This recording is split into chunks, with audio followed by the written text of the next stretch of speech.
Hi all, namaste. Welcome back to my channel and you are watching Inspire Nepali Mom. आज फेरि म plant video लिएर आएको छु. आजको प्लान्ट चाहिँ this one Calatheas Ornata. यो प्लान्ट चाहिँ it's been like 2-3 months भइसक्यो मैले लिएर आएको. धेरैवटा न्यू लिभ्सहरु पनि आइसक्यो. But I have not repotted yet. यो चाहिँ गमला चाहिँ एकदमै सानो भएको भएर I need to repot it in a bigger pot. So I'm going to share with you guys today repotting अनि Calatheas Ornata को चाहिँ basic care पनि share गर्न गइरहेको छु. So guys, stay with me. Let's stay together. So साथीहरु, this is one of the most beautiful plant, Calatheas Ornata from Calatheas family, and its origin is South America, and they are tropical plants. And यसको main attraction भनेको चाहिँ यसको leavesहरुको design. It's a pink color stripe over the green leaves, which really looks beautiful and attractive. अनि यसलाई चाहिँ prayer plants पनि भनिन्छ. अथवा prayer plants family को चाहिँ one of the variety हो यो Calatheas Ornata. अनि आज चाहिँ म चाहिँ तपाईहरुसँग repotting र यसको basic care tips share गर्न गइरहेको छु.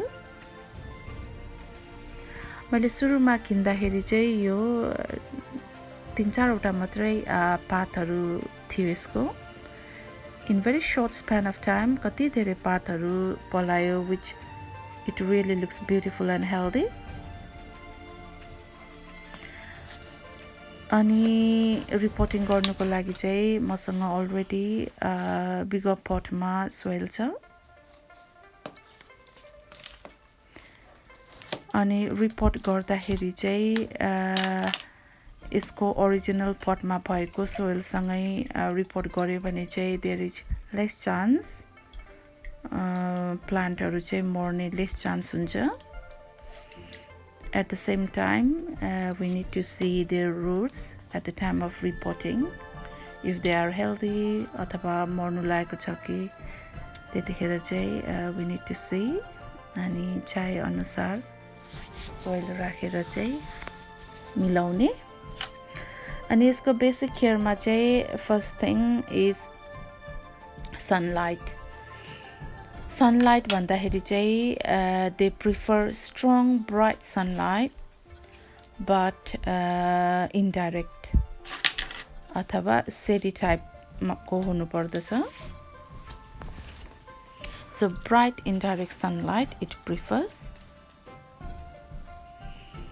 हाम्रो घरमा चाहिँ कुन साइडमा चाहिँ most of the day मा चाहिँ घाम लागिबस्छ अथवा घाम आउँछ, सनलाइट आउँछ, त्यो ठाउँमा राख्यो भने चाहिँ राम्रो.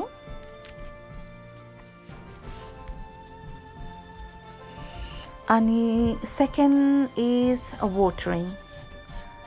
Watering मा चाहिँ this plants loves water. अनि damp soil, they prefer damp soil. तर damp soil भन्नाले चाहिँ पानी क्लग हुनु भएन. It needs to be well drained. And 2 to 3 times a week or more than that in summertime.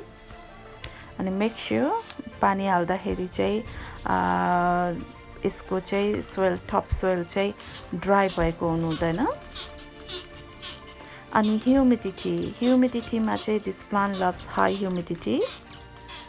So I almost missed them every day or alternate day. कहिलेकाहीँ बिर्सेको छ भने otherwise every day. अथवा humidifier machine छ भने we can do that. अनि यो leavesहरु यसरी dry भएर चाहिँ brown हुन्छ. त्यो चाहिँ त्यही हो humidity नमिलेर अथवा हाम्रो इन्डोर मा राख्दाखेरि चाहिँ सेन्ट्रल हिटिङहरुले गर्दाखेरि पनि अब यसरी ड्राई बनाउँछ. यस्तो हुँदाखेरि चाहिँ सिम्पल टिप्स जस्ट त्यो ब्राउन भएको साइड चाहिँ काटेर फ्याकिदिने. After that it really looks normal it looks fine.